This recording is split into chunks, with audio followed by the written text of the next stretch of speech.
Halo Nanda semua, kita sekarang akan mempelajari tentang teks biografi.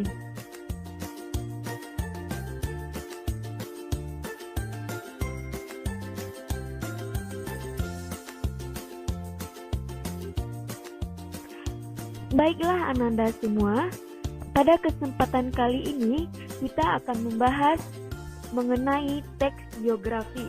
Adapun yang akan kita bahas yang pertama yaitu pengertian teks biografi, fungsi komunikatif, unsur-unsur teks biografi, struktur teks, karakteristik penggunaan bahasa, dan yang terakhir yaitu teknik memahami teks biografi. Berikut adalah penjelasannya. Baik, Ananda semua, sebelum kita masuk pada materi teks biografi, tentu kita harus tahu dahulu apa itu pengertian dari teks biografi.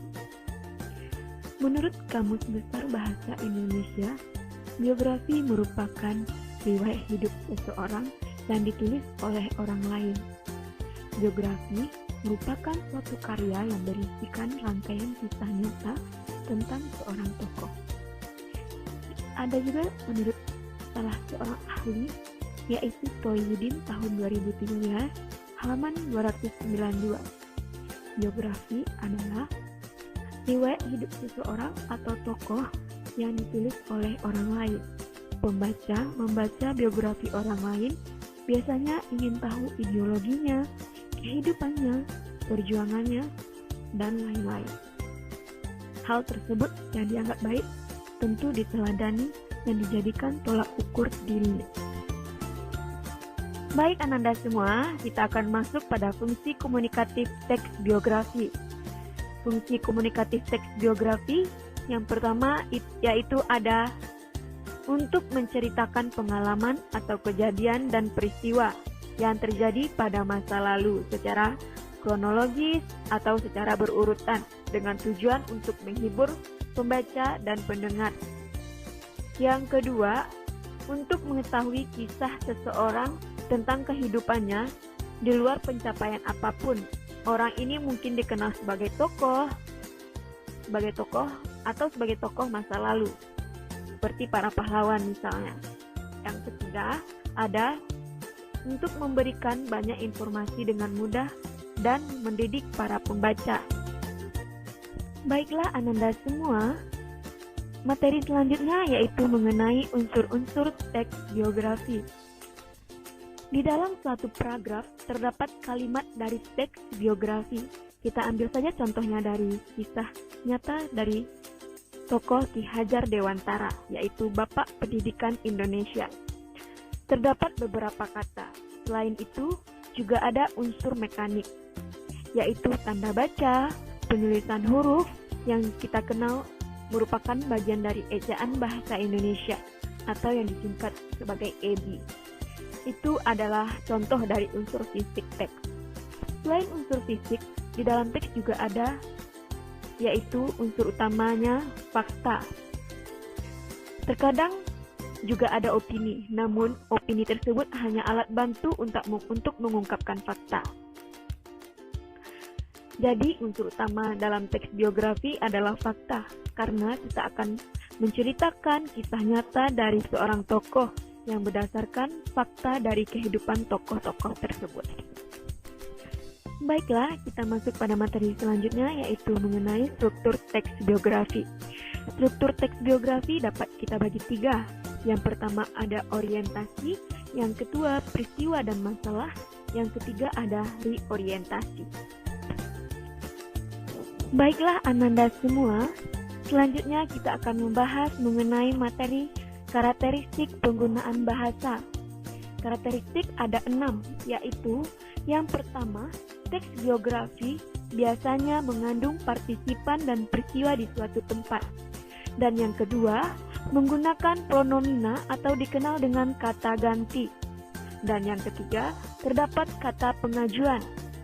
Dan yang keempat, yaitu teks biografi menggunakan kata-kata yang menunjukkan kejadian atau peristiwa, waktu, dan tempat dari kisah seorang tokoh tersebut. Dan yang kelima, teks biografi menggunakan kata kerja verba. material untuk menunjukkan hak aktivitas atau perbuatan nyata yang dilakukan oleh partisipan. Dan yang keenam, banyak menggunakan konjungsi atau kata sambung temporal seperti kemudian atau setelah. Baiklah, kita masuk pada teknik memahami teks biografi. Biasanya, teknik memahami teks biografi ini yaitu menggunakan teknik membaca intensif. Pentingnya membaca intensif yang merupakan kunci utama dalam sebuah kegiatan membaca, karena menekankan aspek-aspek secara detail untuk menentukan informasi. Tujuannya adalah untuk mencapai spesifik informasi dari teks yang sedang dibaca. Misalnya, pada saat Ananda semua membaca teks biografi, tentu Ananda semua harus paham dan mendapatkan apa itu yang dimaksud dari teks biografi yang sedang dipelajari. Misalnya kita sedang membahas teks Ki Hajar Dewantara. Ananda semua harus paham peristiwa, kejadian, atau tempat yang diceritakan dalam kisah Ki Hajar Dewantara. Baiklah Ananda semua, setelah kita mengetahui pengertian teks biografi, fungsi komunikatif, unsur-unsur teks biografi, struktur teks biografi, karakteristik penggunaan bahasa, serta teknik memahami teks biografi, dapat kita lihat contoh dari video teks biografi berikut ini. Silakan Ananda semua simak video kisah dari Ki Hajar Dewantara.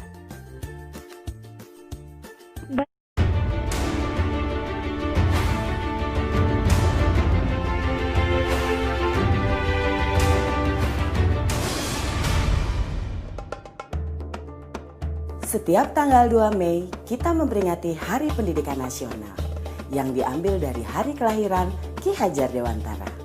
Melalui pendidikan, Ki Hajar berjuang melawan penjajah Belanda. Seperti apa ceritanya?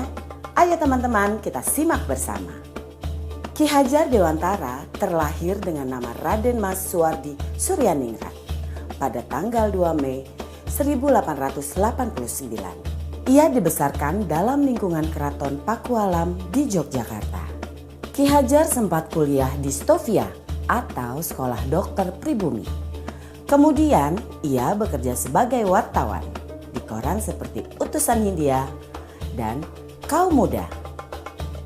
Sejak muda, Ki Hajar berani menentang pemerintah kolonial Belanda. Bersama Daus Dekker dan Cipto Mangunkusumo, ia mendirikan Indis Partij pada tahun 1912 yang bertujuan mencapai Indonesia merdeka. Akibat kritiknya pada pemerintah Belanda, dalam tulisan Seandainya Aku Seorang Belanda, Ki Hajar diasingkan ke Pulau Bangka.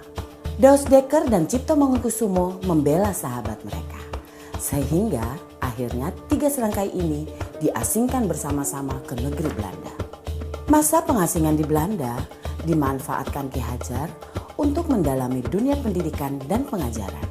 Pada tahun 1919, Ki Hajar kembali ke tanah air dan terus mengkritik pemerintahan kolonial Belanda lewat tulisan-tulisannya. Akibatnya, ia pun sering keluar masuk penjara. Tanggal 3 Juli 1922, Ki Hajar mendirikan lembaga pendidikan Taman Siswa di Yogyakarta. Sejak saat itu, Suwardi Suryaningrat memakai nama Ki Hajar Dewantara. Anak-anak dari semua kalangan, baik ningrat maupun rakyat biasa, bisa bersekolah di Taman Siswa. Perguruan ini memiliki semboyan Ing Ngarso Sung Tulodo, Ing Madyo Mangunkarso, Tutwuri Handayani. Artinya, di depan memberi contoh, di tengah membangun semangat, dan di belakang memberi dorongan. Prinsip ini berlaku untuk semua pamong atau guru dan murid di Taman Siswa. Setelah Indonesia merdeka, Presiden Soekarno mengangkat Ki Hajar sebagai Menteri Pendidikan pertama. Semboyan Tutwuri Handayani pun hingga kini tetap dipakai dalam dunia pendidikan Indonesia.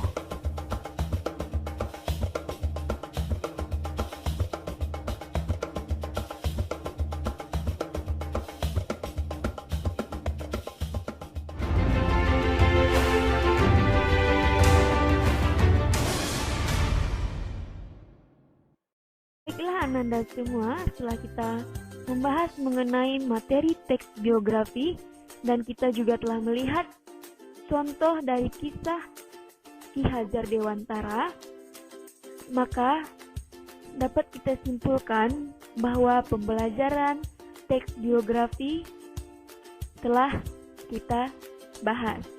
Dan semoga Ananda semua dapat menerapkannya dalam kehidupan sehari-hari maupun dalam proses belajar mengajar.